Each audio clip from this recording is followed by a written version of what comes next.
The mansion on the hill had rules of its own. Silence was one of them. Even the guards posted at the iron gate spoke in hand signals.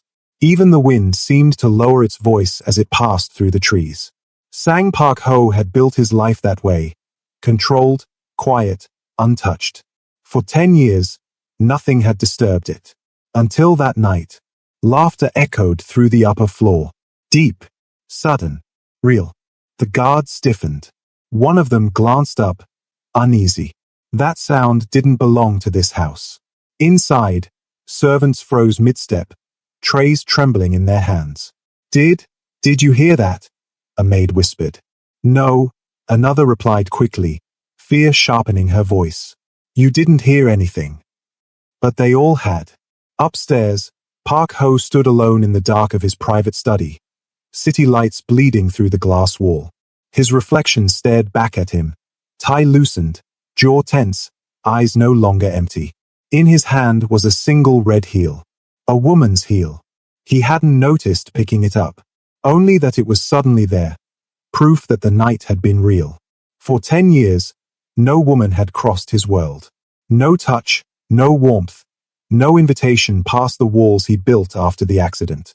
After everything he'd lost. Emotion had been a liability. Silence had kept him alive. And yet, her laughter still rang in his ears. The memory came uninvited. The gala. Gold lights. Champagne bubbles rising too fast. Power dressed as elegance. He'd stood at the edge of the ballroom as he always did, surrounded by men in black, watching without participating. Then Helen Joshua walked in. She didn't pause to assess the room. Didn't scan faces for approval. She moved like the night had been waiting for her. Golden dress clinging to her skin, confidence rolling off her in waves. Conversations faltered. Eyes followed. She wasn't polite energy. She was dangerous energy. Park Ho had noticed her without meaning to. Not because she tried to be seen, but because she didn't care if she was. When the music shifted, slow and deep, she turned. Their eyes met across the room. Something unreadable passed between them. And then she was standing in front of him. You look bored, she'd said, lips curved in a knowing smile. Dance with me. Gasps. Shock. His men moved instantly, but Park Ho lifted a single finger. Not no. Not yes. Curiosity. Helen didn't wait. Her hand closed around his. That was the moment. Not the dance. Not the eyes watching. The touch. Warm. Certain. Human. His body had reacted before his mind could stop it. A sharp inhale. A heartbeat that didn't feel like memory. For the first time in 10 years, something inside his chest had moved. Now, in the quiet of his study, Park Ho tightened his grip on the heel. Find her, he said softly into the darkness. Across the city, Helen Joshua was living her life exactly as she had before, unaware, unhurried. Her apartment hummed with music as she brushed her teeth, dancing slightly in her pajamas. She laughed at her reflection, replaying the gala in her head. The stiff men. The tension. The way the so-called silent dragon had looked at her like she'd cracked something open. He really couldn't dance, she muttered, rinsing her mouth. But trouble looks good in a suit. A knock sounded at her door. She frowned. No one ever knocked like that. Controlled. Polite. Dangerous. Helen opened the door without fear. 2 men in black stood in the hallway. Calm. Still. Miss Helen Joshua, one said, bowing slightly. Our boss would like to see you. She blinked. Your boss? Sang Park Ho. For a second, she wondered if this was a joke. Then she noticed the black limousine idling below, polished to silence. Helen crossed her arms. If he wanted to see me again, he could have asked. Sending an army is dramatic. He insists, the man replied. She sighed theatrically. Fine, but I'm not leaving without breakfast. 20 minutes later, Helen stepped into the limousine like she was headed to an award show, croissant in hand, silk robe flowing. The city passed by unnoticed. Her curiosity grew, but fear never followed. The mansion gates opened slowly. When she stepped inside, Servants froze. No woman had walked these halls in years. Sang Park Ho waited at the entrance. They studied each other in silence. You again, Helen said lightly. I was starting to think I imagined you. You're hard to forget, he replied. She smiled. That's usually my line. Inside his study, he placed the red heel on the table between them. You left something behind, he said. Helen's eyes widened. You kept my shoe. She laughed. You Cinderella'd me. It's not just a shoe, Park Ho said quietly. It's evidence. Evidence of what? That you changed something, he answered. For the first time, his lips curved, not quite a smile, but close enough to matter. Helen leaned back. Careful, boss man. You might be enjoying this. He met her gaze. That's what worries me. Outside, thunder rolled low. Neither of them noticed. The silence in the mansion did not lift after Helen left. Sang Park Ho remained where he was, standing in the middle of his study as if the room itself had shifted around him. The red heel still sat on the table, untouched. Evidence, he had called it, of disruption, of failure. Minute J waited near the door, careful not to breathe too loudly. She didn't bow, Minute J said quietly. Park Ho's eyes lifted. No. She didn't ask permission to sit. No. She wasn't afraid. Park Ho said nothing. That was the most unsettling part. She spoke as if she could leave whenever she wanted, Minute J continued. And she did. Park Ho turned back toward the window. Outside, the city pulsed with life, unaware that something had fractured behind these walls. She will come back, Park Ho said. Minute J frowned. So? Not because I summon her, Park Ho clarified.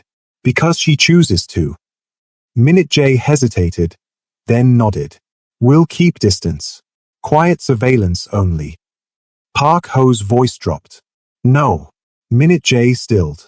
She is not to be followed like a threat, Park Ho said. She is to be observed. From afar. Yes, sir. Across the city, Helen Joshua stepped out of the limousine and into her street like she was returning from brunch, not a mafia boss's mansion. The car pulled away without ceremony. She exhaled once she was alone. Well, she muttered, unlocking her door, that was dramatic. Inside her apartment, the familiar chaos wrapped around her. Warm light, music she'd left playing, a coffee cup on the counter. She kicked off her shoes and leaned against the door, staring at the ceiling. He hadn't tried to scare her. That bothered her more than if he had. He hadn't threatened her, hadn't raised his voice, hadn't demanded anything. He had simply watched her, like he was trying to memorize a language he'd forgotten how to speak. Helen shook her head and laughed softly. Dangerous man, she said to no one. Not because of the power, because of the quiet. Her phone buzzed. An unknown number. She stared at it for a moment before answering. Hello. Silence. Then breathing. Slow. Controlled. She smiled despite herself. You know, she said, most people say hello back. I don't call people I don't intend to see again, Park Ho said. Her smile faded into something sharper. Then don't waste my time. A pause. I won't, he replied. The call ended. Helen stared at her phone, pulse steady, eyes bright. Across the city, Park Ho lowered his phone and felt it again. That unfamiliar pull in his chest. Not obsession. Not possession. Challenge. For the first time in 10 years, someone had walked into his world and left without permission. And he hadn't stopped them.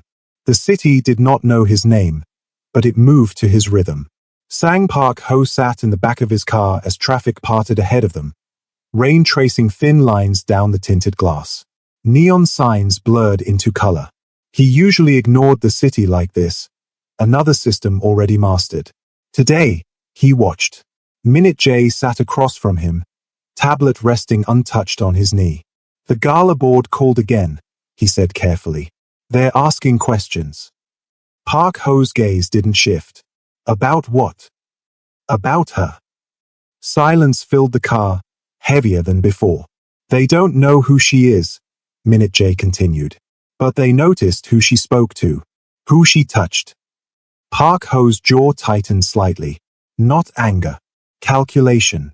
People notice disruption, Minute J said, especially in rooms built on order. Park Ho finally looked at him. Control the narrative. Yes, sir. Quietly. The car pulled into the underground garage of Park Ho's private club. The kind of place where no cameras existed unless he allowed them to. Where deals were made in shadows and loyalty was tested in silence. Inside, men stood straighter as he passed. Whispers followed him like echoes that never quite reached his ears. She's changed the temperature. One voice murmured when they thought he couldn't hear. Park Ho entered his private lounge and stopped. The music was wrong. Not louder. Not faster. Alive. He glanced toward the DJ booth. The man froze instantly, hands hovering over the controls. Apologies, sir. Leave it, Park Ho said. The bass settled into his chest, low and steady. Unwelcome. Unignorable. Across the city, Helen Joshua was late on purpose. She stood outside a gallery opening she hadn't planned to attend, rain dampening the curls at her temples. The invitation had appeared in her inbox that morning. No sender name.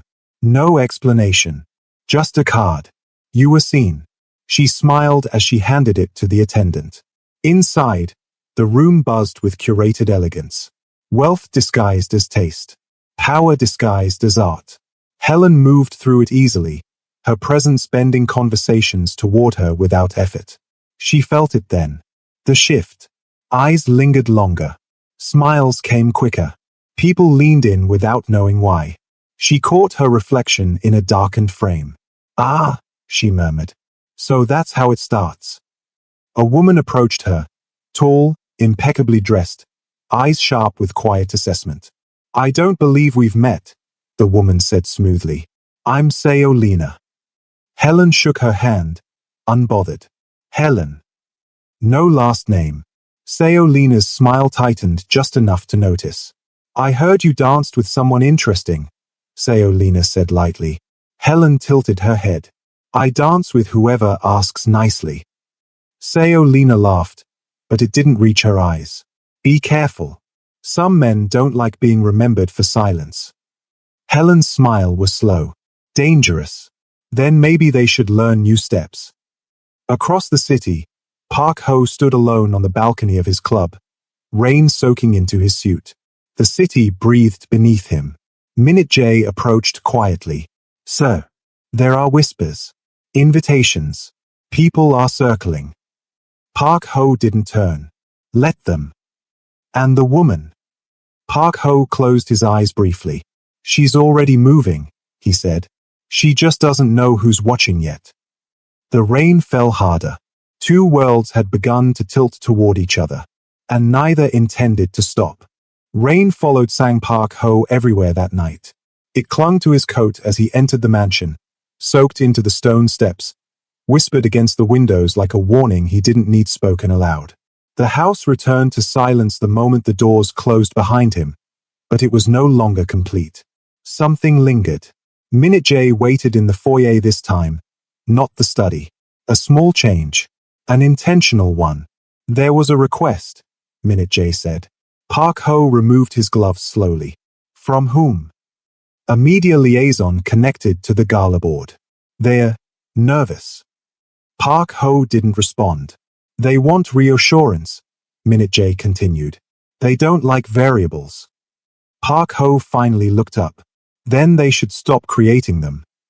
Minute J lowered his head. Yes, sir. Park Ho moved past him, ascending the stairs without another word.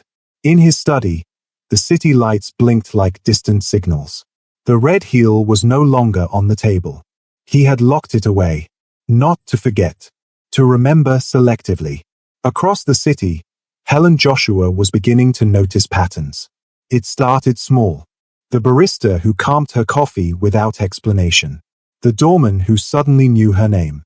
The invitation that arrived at her apartment door instead of her inbox. This one was heavier. Embossed. Old money. She read it once, then laughed softly. So this is how they circle, she murmured. At the event, she wore black. Simple. Sharp. She didn't overdress. Didn't underplay it either. When she walked in, conversation adjusted around her like furniture being moved without permission. She felt eyes on her, not hungry, not hostile. Assessing. A man approached, smiling too easily. You're becoming quite the topic. Helen sipped her drink. I always have been. You should be careful, he said. Attention like this comes with expectations. She leaned in slightly. Then they should manage those themselves. Elsewhere, Park Ho stood behind tinted glass in a private room overlooking another elite gathering. He hadn't planned to attend. He never did. Tonight, he watched. She's there, Minute J said quietly. Park Ho already knew. On the floor below, Helen laughed at something someone said. The sound carried upward, faint but unmistakable. Something in Park Ho's chest tightened. Not jealousy. Recognition. She hasn't changed, Minute J observed. No, Park Ho said. The room has. A man leaned too close to Helen. Park Ho's hand rested on the railing. Not gripping. Measuring. Helen stepped back on her own. She always did. Park Ho exhaled slowly. That was when Minute J spoke again. Sir, if this continues, people will start asking who she belongs to. Park Ho's voice was calm, dangerous in its restraint. She belongs to herself. Minute J hesitated. And if they don't accept that? Park Ho's gaze never left her. Then, he said, they will learn. Across the room, Helen glanced upward without knowing why. For a brief moment, her eyes met the glass. She couldn't see him, but she felt him. And she smiled. Sang Park Ho did not attend the next 3 invitations. That, more than his presence, unsettled people. He stayed in his mansion, returning to old routines with new fractures. Morning briefings. Silent meals. Long hours in his study where the city glimmered but no longer felt distant enough. Minute J noticed it first. Park Ho no longer dismissed reports about places he did not control. He asked questions. Who hosted? Who attended? Who watched? Never her name. Never directly. Across the city, Helen Joshua felt the pressure sharpen. It arrived disguised as opportunity. A private studio offering her a space to teach. A luxury brand hinting at collaboration. Invitations that carried expectation instead of curiosity. Each one came with invisible strings. She declined most of them. Not loudly. Not dramatically. She simply didn't show up. Tonight, she chose something smaller. A jazz lounge tucked between 2 closed storefronts. Low lights. Live music. No cameras. No hierarchy pretending to be taste. Helen sat near the stage, drink untouched, letting the trumpet cry softly into the room. Music like this didn't ask permission. It existed. She closed her eyes. For the first time since the gala, she danced again. Not standing. Just a slow sway of shoulders. A foot tapping against the floor. Private. Unperformed. She didn't notice the man at the bar until the music paused. Sang Park Ho stood with his back half turned to the room, coat dark, presence unmistakable even without recognition. He hadn't planned to come in. He had passed the place twice before stopping. He told himself it was the music. Helen opened her eyes. She felt him before she saw him. Her breath stilled, not from fear, but from surprise. Well, she said softly, turning on her stool. Either I'm imagining you again, or you're very bad at staying away. Park Ho didn't approach. He didn't smile. I didn't follow you, he said. I didn't say you did. Silence settled between them, dense but not uncomfortable. The band resumed, slower this time. You don't belong here, Helen said lightly. I know. Then why come? Park Ho's gaze flicked briefly to the stage. To the musician. To the movement she'd allowed herself when she thought she was alone. I wanted to see if you always move like that, he said. Her eyebrow lifted. Like what? Like you're not asking. She studied him for a long moment. That touch, she said quietly. At the gala. You've been chasing it. He didn't deny it. I've been trying to understand it, he replied. Helen slid off her stool and stood in front of him. Not too close. Not distant. You won't, she said. Not by watching. The music swelled. She extended her hand. Not demanding. Not daring. Inviting. The room seemed to hold its breath. Park Ho stared at her hand. 10 years of stillness pressed against his spine. Then, slowly, he lifted his own. Not to take it.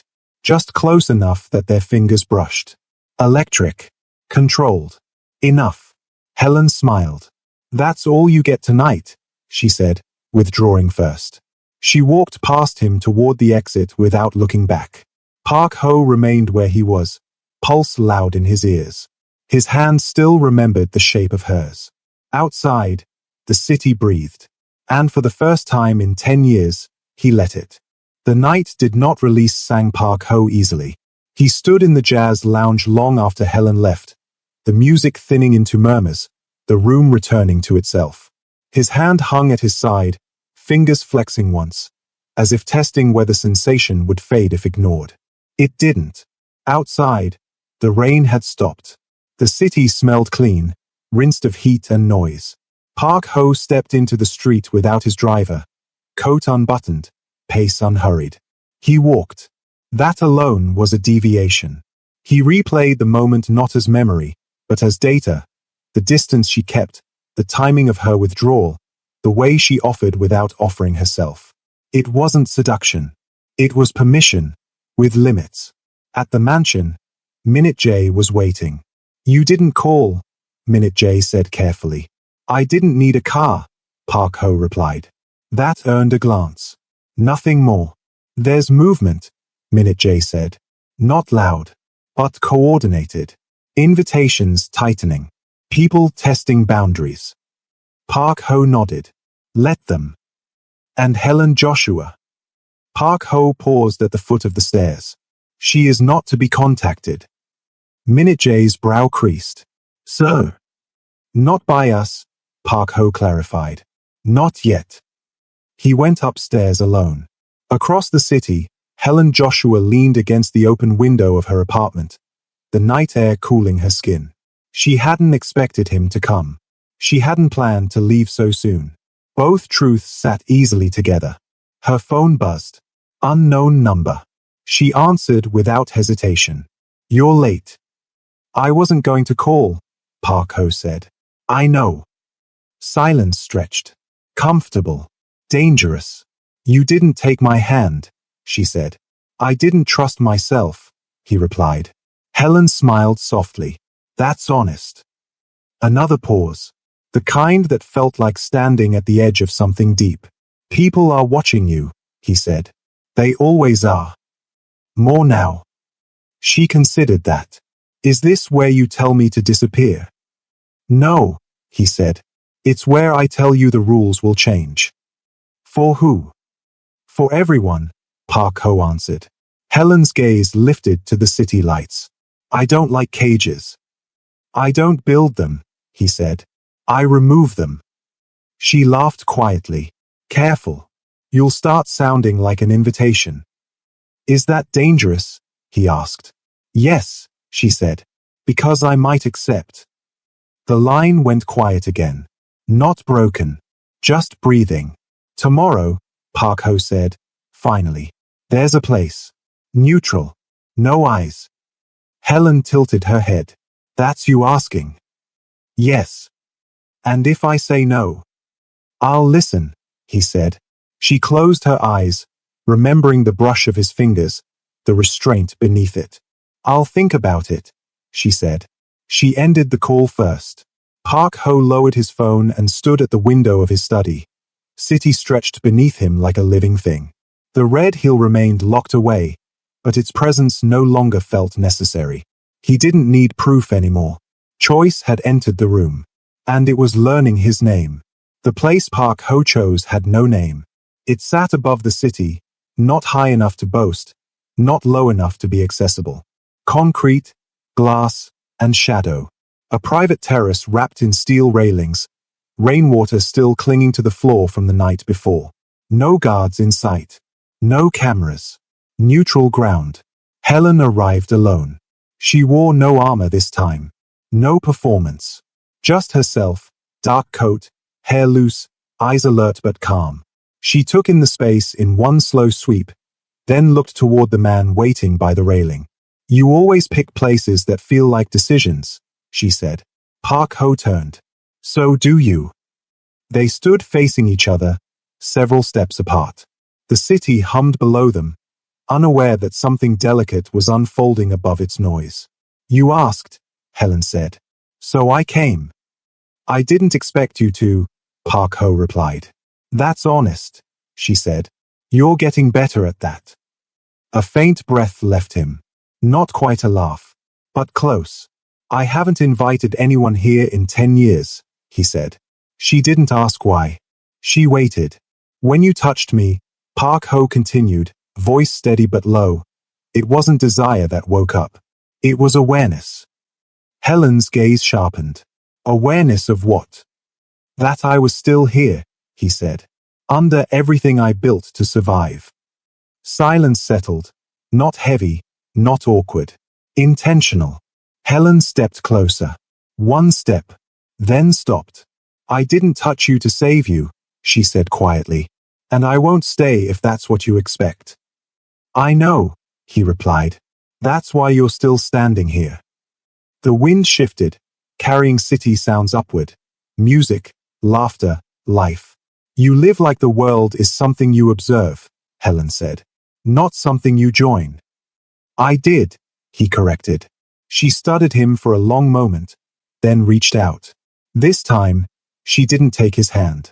She placed her palm flat against his chest, over his heart. The contact was brief, grounding, intentional. Park Ho inhaled sharply. 10 years collapsed into a single beat. She stepped back before he could move. That, she said, is where it ends for now. He nodded once, accepted it. Below them, a phone buzzed in Park Ho's pocket. He ignored it. The second buzz was insistent. Minute J's name lit the screen. Park Ho answered without breaking eye contact with Helen. Yes. There's been a leak, Minute J said. Photos from the gala resurfaced. The media's moving faster than we anticipated.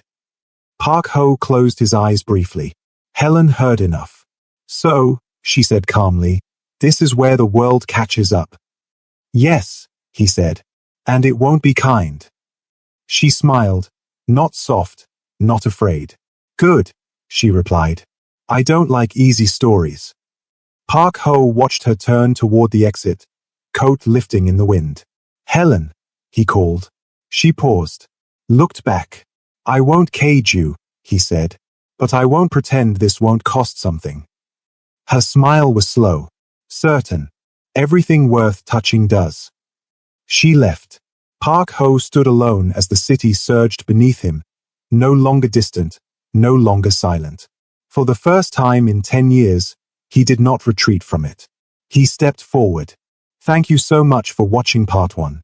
Things are only just beginning. Stay tuned for the next episode, and please like, subscribe, and share.